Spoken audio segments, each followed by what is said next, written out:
The converting of the Anglo-Saxons to Christianity occurred predominantly in the 7th and 8th centuries. The conversion of the common populace was a much longer affair than the conversion of the royal houses, as no immediate gain was acquired, such as marriage, and also the people of England were still heavily entrenched in their ways of paganism. There are two primary reasons as to why the Anglo-Saxon common populations converted. Firstly, Christianity is very appealing to the masses. This is apparent throughout the entire world, and still so in Anglo-Saxon England.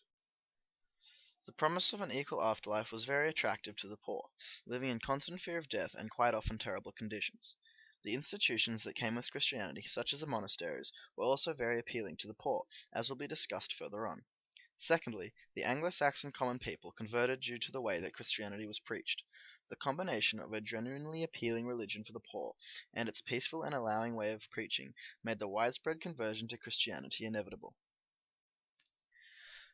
However, it is a necessity to understand the role that King Ethelbert played in the widespread conversion.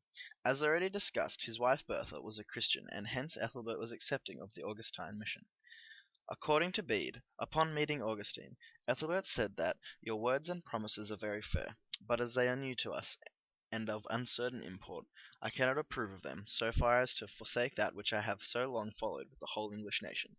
But because you are come from far into my kingdom, and as I conceive, are desirous to impart to us those things which you believe to be true and most beneficial, we will not molest you, nor do we forbid you to preach, and gain as many as you can to your religion."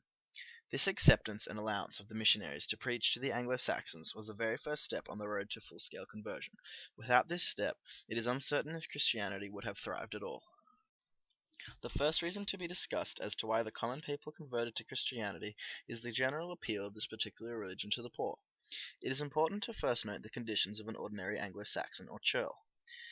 There were three predominant classes under the king. There were the thanes, the wealthy upper class; there were the ordinary people, or the churls, and slaves, called thralls. Some churls owned land, but the majority rented land from a thane. These churls effectively paid their rent by working on the thane's land and giving him a share of the grown crops. Tim Lambert, a historian, says that the Anglo-Saxons were primarily farmers. They grew crops and raised livestock, but there was often not enough food to feed the livestock. Tim Lambert goes on to say that Anglo-Saxons struggled to grow just enough food for themselves, and famine was not uncommon. Along with the threat of starvation, warfare, disease, and blood feuds were a part of everyday life. Archaeological evidence suggests that life expectancy was around 30, with a very high infant mortality rate. It can be seen from this account of daily life for an ordinary Anglo-Saxon that life was both extremely difficult and unforgiving. Every day was essentially a struggle to ensure that you and your family were alive the next. An Anglo-Saxon churl's life would rarely amount to more than this. So, when Christianity was introduced, it promised something amazing to the common people, an afterlife.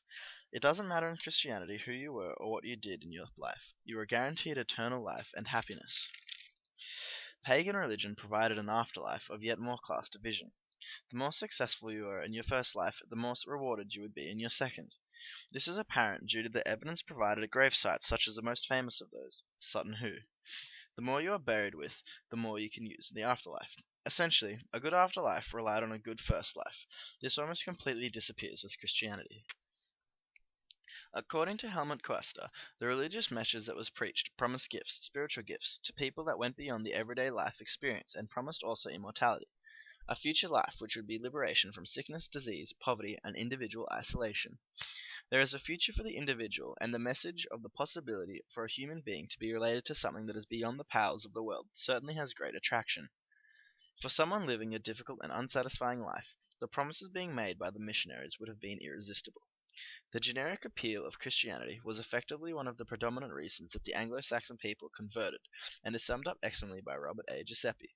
Even the lowest classes of people found hope in a religion that promised rewards after death.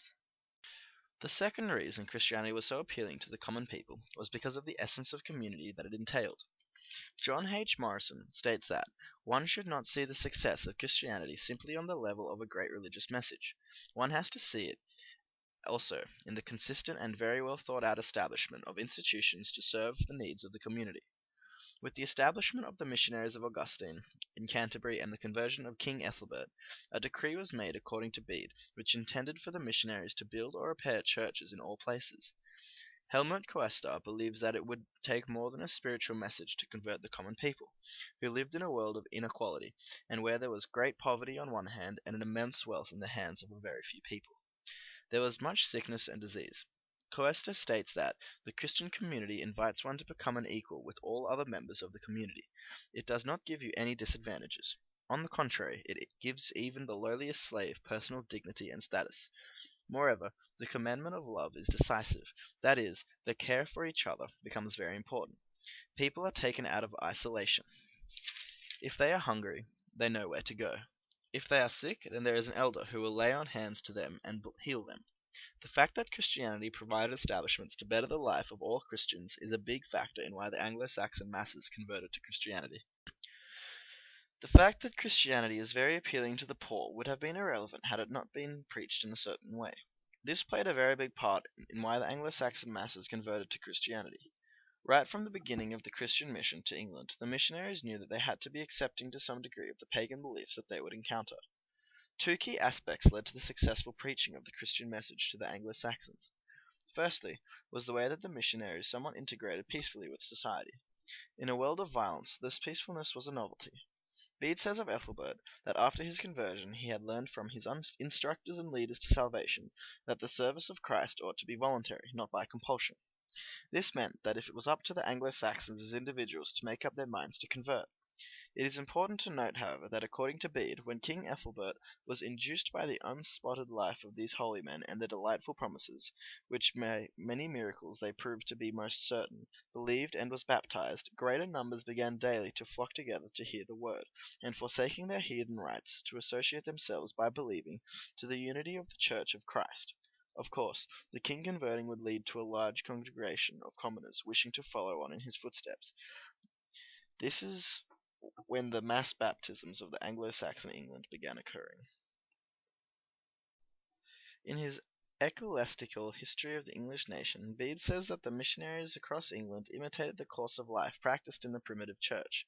They applied themselves to frequent prayer, watching and fasting, preaching the word of life to as many as they could, despising all worldly things as not belonging to them, receiving only their necessary food from those they taught, living themselves in all respects conformably to what they prescribed to others. This very simple and apparently rewarding life was lived in proximity of many people. The commoners could physically see that this lifestyle, this acceptance of Christ, was actually virtuous, meaningful, and could lead to personal salvation, while bringing meaning to their lives. Bede again states that, in short, several were baptized, admiring the simplicity of their innocent life and the sweetness of their heavenly doctrine. It is quite apparent that this peaceful way of actually showing, as well as preaching, the Christian message, was a big reason as to why the Anglo-Saxon masses converted to Christianity. The second reason as to why the commoners converted to Christianity due to the preaching was because of the acceptance of paganism as a large and important part of the Anglo-Saxon life. Paganism was the general religion pre-Christian arrival. It is made up of a polytheistic belief system with many deities. It also comes with a belief in an array of supernatural beings such as elves and dragons. A big focus was set on cultic practices, which largely revolved around demonstrations of devotion, such as animal sacrifice to the numerous deities, particularly at religious festivals set out at important times during the year. Historian Brian Branston noted that Anglo-Saxon pagans were in fact a people who were in a symbolic relationship with Mother Earth and Father Sky. The peaceful preaching of Christianity came from Gregory I himself. We can see from his letter to Abbot Mellitus that they have never intended to completely rid the Anglo-Saxons of their paganism. He states that Augustine should by no means destroy the temples of the gods, but rather the idols within those temples. Gregory believed that the Anglo-Saxons, seeing that their places of worship are not destroyed, they will banish error from their hearts and come to places familiar and dear to them in acknowledgment and worship of the true God. He continues to acknowledge that it would be impossible to efface all at once everything from the strong minds, just as when one wishes to reach the top of a mountain, he must climb by stages, step by step, not leaps and bounds. This plan of the missionaries is what resulted in the gradual mass conversion to Christianity. It was more of an assimilation rather than a complete replacement. The Christian preachers adopted the love festivals and sacrifices, but changed their overall messages to, in the words of Gregory, not any more as an offering to the devil, but for the glory of God.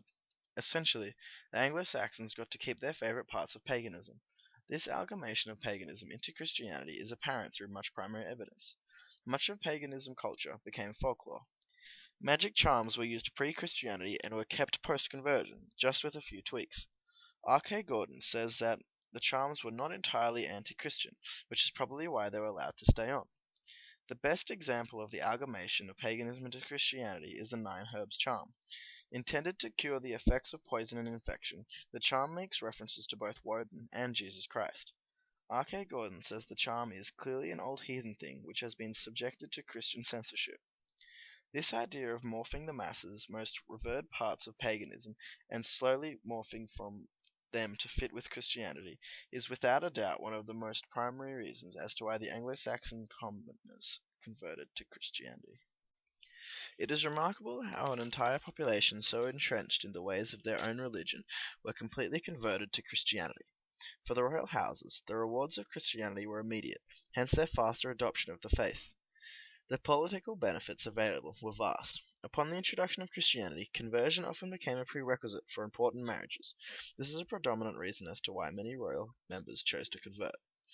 The political state of Anglo-Saxon England was also a huge factor to the royal conversion, with a number of over-kings holding power over smaller kings. When an over-king converted, he often persuaded those whom he could influence to also adopt the faith. Foreign influence also played a major role in the converting of the royal houses. The Merovingian dynasty provided an example of a king taking in Christianity and then uniting a land of warring factions. This could have been seen as a blueprint for Anglo-Saxon kings, believing that Clovis' success was due to his faith, hence they converted. Foreign influence also came in the way of prestige. The Merovingian royalty, the Romans, all lived in splendor and grandeur. Christianity as a faith allowed for this, with its beautiful monasteries and support of the hierarchical structure. This attraction undoubtedly was a reason in why the royal houses converted to Christianity. The conversion of the masses was a much slower affair. The fact that Christianity is appealing to the poor due to its religious messages as well as the essence of the community that it provides was a huge factor in the conversion of the masses. This attractiveness, coupled with the peaceful way that the message was preached, along with the adopting and amalgamation of certain aspects of paganism, led to an almost inevitable conversion of the Anglo-Saxon commoners. Anglo-Saxon Britain overall converted to Christianity for a number of reasons, and after up to 3 centuries of widespread conversion, Christianity was the primary faith of the Anglo-Saxons.